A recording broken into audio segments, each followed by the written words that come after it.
Hello, everybody. How are you all doing? Welcome in. So, I am recording what I think I'm going to make a little bit of a series, basically taking a champion in Legends of Runeterra, the Path of Champions, from Teemo to Aurelion Sol, all the way from kind of the very first adventure to the very top. Um, I'm excited. I have played this all the way through a number of times, and I think what I'm going to do is just record, play one match every day, upload it, and it'll be kind of like our daily little adventure on the way up. So I'm going to start with Vayne because I have shards on her and I would like to try her out, but I have not yet played her. Her power is that when she's summoned or at the beginning of the round, you create a Tumble in hand, and Tumble is this card that lets you equip an ally with a card from your an equipment from your hand and attack immediately with it. So you get in a lot of free attacks. So she has the same level up condition as Misfortune, which is attack 4 times, which on Misfortune is actually kind of a pain. Well, on Vayne, it seems pretty easy to do since you can do this on their turn also. For her item, I'm planning on... Also, she's a 3/4, which is pretty big for a 3-drop. Not like gigantic, but still good. And then for her item, I'm going to use Gwinsu's. It's just on attack, give her +1/+1. She's going to attack a lot. I think that this is just going to be a ton of free stats. I think it might be more free stats than basically anything else. So I might even use this even once I have the option for rare powers. Or for rare items, I mean. For rare relics, that's what I should say. There is one other thing I'll talk about. Obviously, I have the shards right now to level her up. My little rule for this is going to be that I can get the next level of the star power on them when I have beaten all the adventures of that difficulty. So once I beat all the 1-star levels, I can get Vayne's 1-star power. Once I beat all the level 2-star levels, I can get Vayne's 2-star power, and so on. So that a part of that is that just it keeps these runs interesting. If you take a character who you just have all the star powers unlocked against a lot of these early levels, it almost feels like a chore or homework where you're going through the motions, but it's really difficult for you to ever lose. So that's my little solution to keep these interesting. So otherwise, it's kind of like it's kind of like watching. Just watching you beat up somebody and like some kid and take their lunch money. Like, of course you did it. Where if you don't just level up the star powers right away, some of these can be difficult. I've lost to Teemo before. I lost to Teemo with Varus. I could not beat him. Part of that's that Varus's deck before you get anything is kind of atrociously bad, but it's still interesting. And it was, as somebody who has played a lot of this mode, obviously, like when I'm like level 27 or whatever out of the 30 total possible, the later ones get real difficult. It's nice to impose a little bit of a restriction on myself just so that I can actually feel like some of these early levels are a challenge, because they otherwise can be, and sometimes they're not, just to be honest, but at least that way there's the potential that they could be difficult in the early levels. We're going to take Overprepared. Game start, create a random equipment in hand. It costs 2 less. That should basically always be 2 or less, and that will be very useful for Vayne and her deck that cares a lot about equipment, but she doesn't have a ton of ways to actually make equipment in the deck. You have to either prioritize taking those, or, in this case, or like I did right now, get something that gives you an equipment. So if you can see, every single one of her cards cares about equipment in some way. So when I'm summoned, give the equipped allies barrier this round. The first time I see an ally equipped, grant me tough. Play, equip me with an equipment that costs 2 or less from hand. This hand seems reasonable.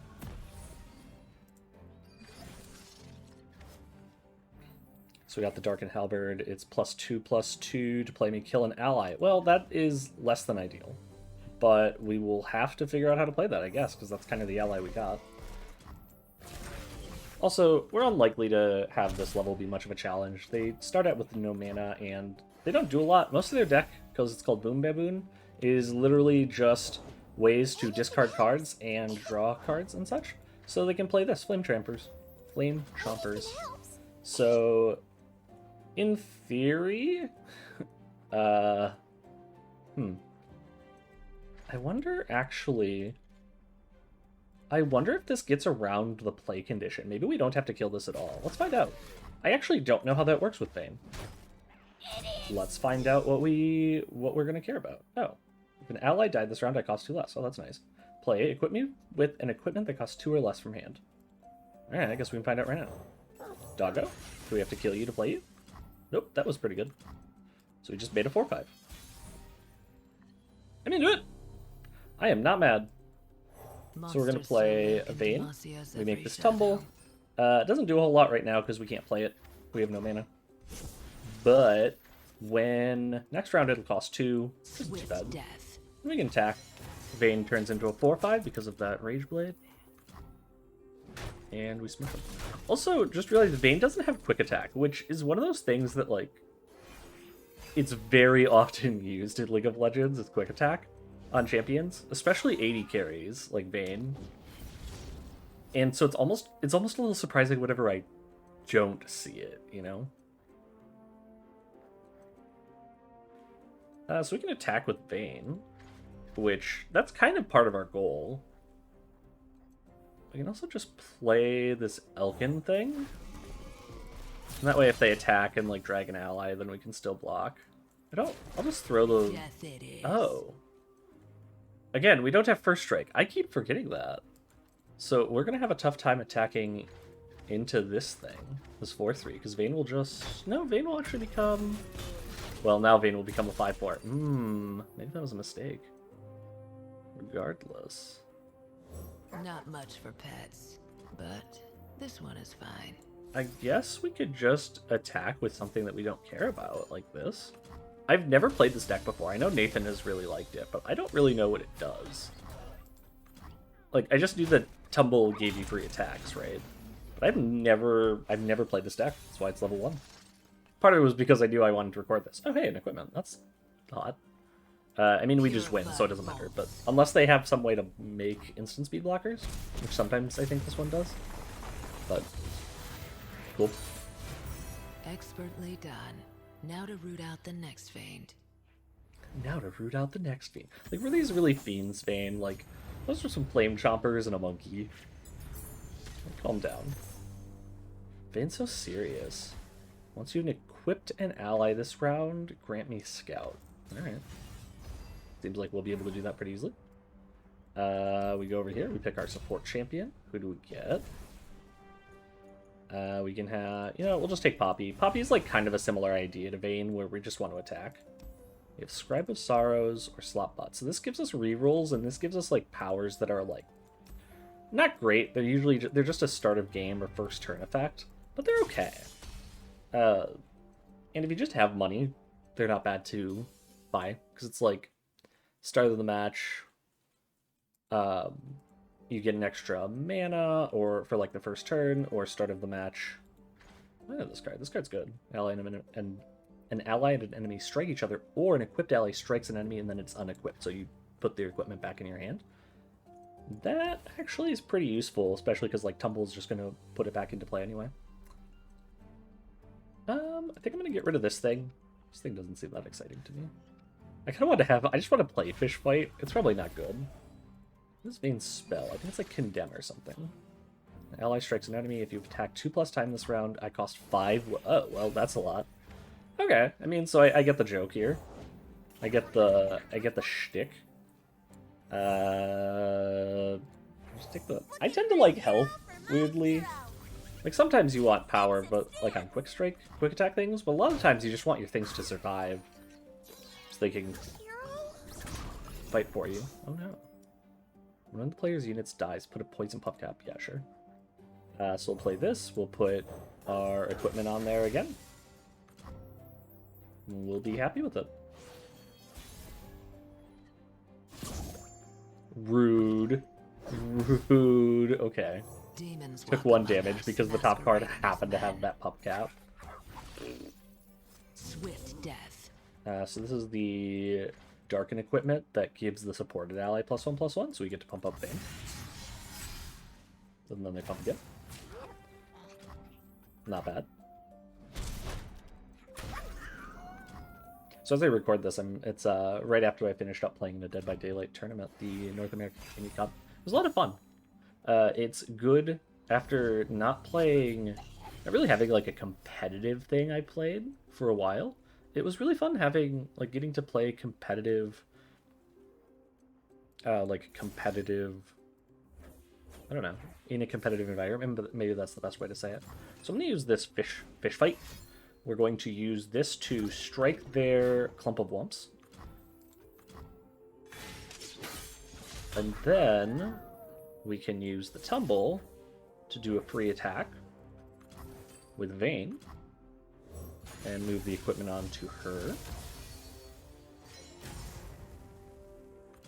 Hit him for 7, because why not? We just make her power equal. Why not? It's not really relevant. I just kind of am tired of that lighting up my hand and kind of getting that F6 value from Magic where you just want to make a play so that you don't have to click OK through things anymore. Rude. They're gonna add more pop caps, but that doesn't matter. We kill him. But it definitely was different. Competitive Dead by Daylight is not at all the same as kind of the matchmaking one, where a lot of times people in matchmaking kind of run around and they make sure to get lots of different people hooked, and they fundamentally, not everybody, but they fundamentally play a lot more fair. Because that's kind of like what everybody wants. Everyone wants to play the good game, not like a brutal, brutal campy game. And killer is a lot harder in that in competitive, because if you want to get generators done very quickly, you just can.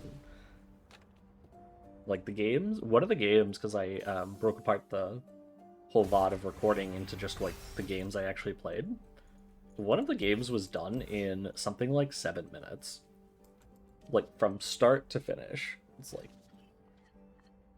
oh, okay.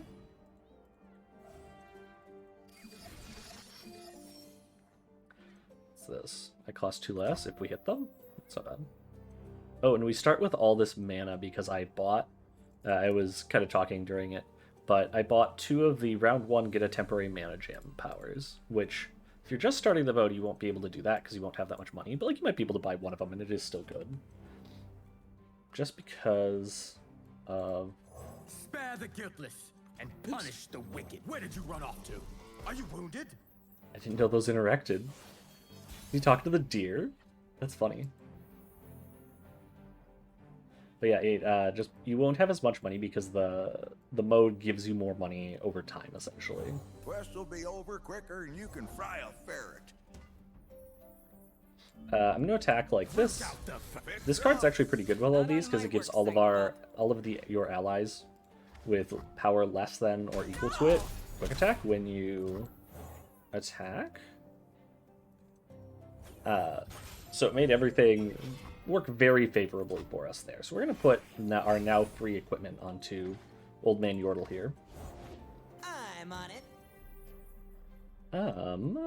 So that's their thing they did. Those spells cost 2 more and deal double damage. Not terribly worried about that, not gonna lie. I'll just play this and give it barrier.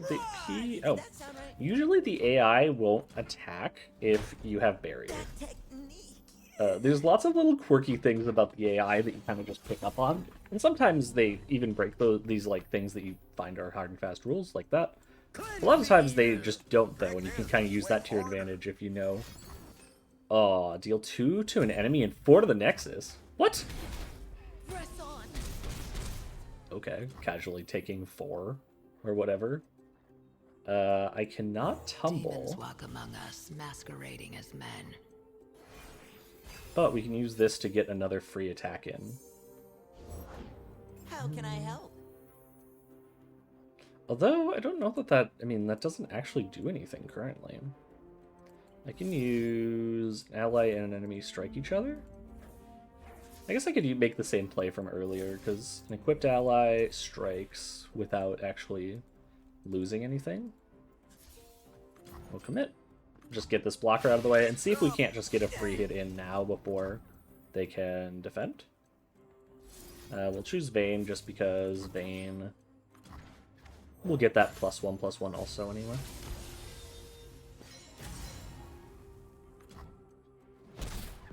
Didn't end up mattering really what we picked. Anything would have done it. A sentinel's work is never done. So this mission is meant to be the like learn the deck version of it. Although I've lost Teemo a couple times. Because Teemo's deck is built around making you draw extra cards and drawing puff caps. And because you don't really have mana right away, it means that you sometimes just run out of mana. Or not run out of mana, run out of mana too quick to like play all your cards and just draw a ton of puff caps eventually. It's a little tricky. I'm gonna take that thing, like that big spell, just as a way to try and win the game. Play start a free attack is perfect on Vayne because we want her to attack a bunch anyway. We can't buy a power. There's not really... I think Acacian Myths, I feel like that's like a card that we actually have. Maybe I'm wrong though. Okay, so this is create an Acacian Mage in hand, this causes 0 this round, or create a Golden Spatula. And Golden Spatula is a 2-mana equipment that's got +3/+2. And I'm into that. So let's buy a couple of those, because we can hopefully use those to equip our cards and be pretty efficient.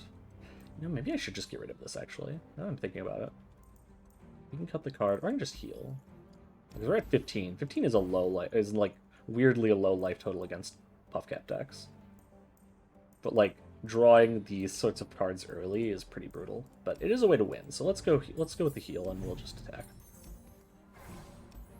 Captain Teemo on duty. Captain Teemo on duty. The art in this game is just so ridiculously good. Like, I love the dudes, like, flexing on the back and whatever. Alright, so this is the fear, is that you draw a bunch of expensive cards. Condemn would eventually cost 1, but I'm putting it back on the hope that we can draw something else. We did draw other things, but we didn't draw... Well, we have 3 mana the first turn, so we can just play Vayne. That's not bad. Reporting in. Ugh. So, and that, funny enough is that we have the equipment finally. So they're going to get to attack and put 5 puff caps into their deck. Not great. Don't love it.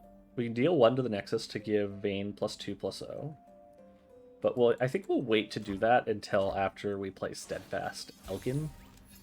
We also play... We can get a lot of attacks in, but we can't actually flip Vayne this turn. We can also use one of the fish fights to get rid of Teemo. Maybe that's the right call.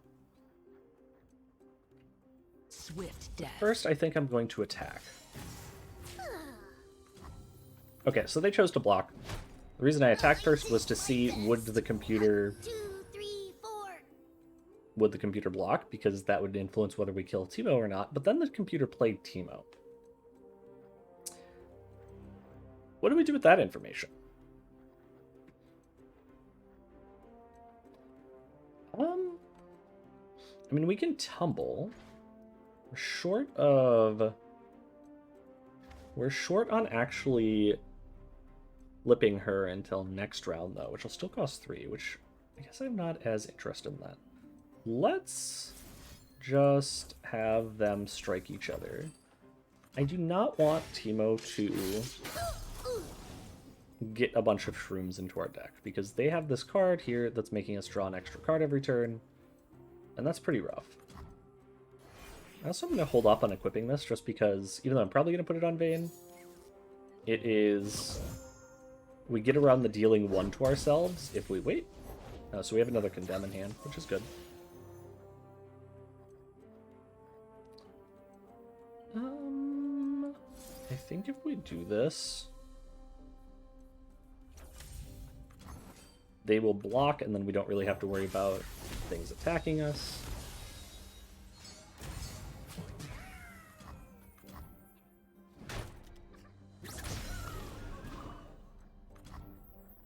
And we can play... I mean, let's just play the Elkin and we'll play out the Demacian Steel onto it, and that'll give it toughness as well.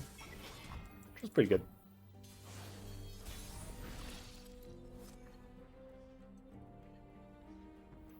Alright, and that's an attack for lethal if they don't have... I will end their suffering. Is it just me, or does her voice change substantially between, like, when you... Like, what it is when you just have the card out, and what it is when... Like, during that animation? That sounded like a different person to me. Expertly done. Now to root out the next Vayne. But, there we go. So, that's a little bit of how Vayne's deck plays. It's very aggressive, and you're trying to equip allies and rush them down, which is my favorite style of deck. Jax is probably my favorite champion to actually play, so if that gives you any indication. Like, I like a cheap champion that just, like, puts on equipment and smashes them in the face. It was nice. So, well done. We've... Yeah, only a B, but that's fine. Got some champion XP, leveled up. We don't get any rewards at this point. We've done, or I've done all these missions, so... But, what do we get for next round? Fish Fight starts with Elixir of Skill. Oh no, that's the one that we get next. Steadfast Elkin starts with a Giant's Belt, so it's a 2/4 for 1. That'll become tough. That's not bad. I don't mind at all. A lot of times they give the 1-drop draw card to like make them relevant once you level up, but in this case I guess they just made it kind of a giant ball of stats, which I'm okay with. So I'll see y'all next time, and I'll try and upload this. Probably it'll be uploaded like Monday, so see y'all.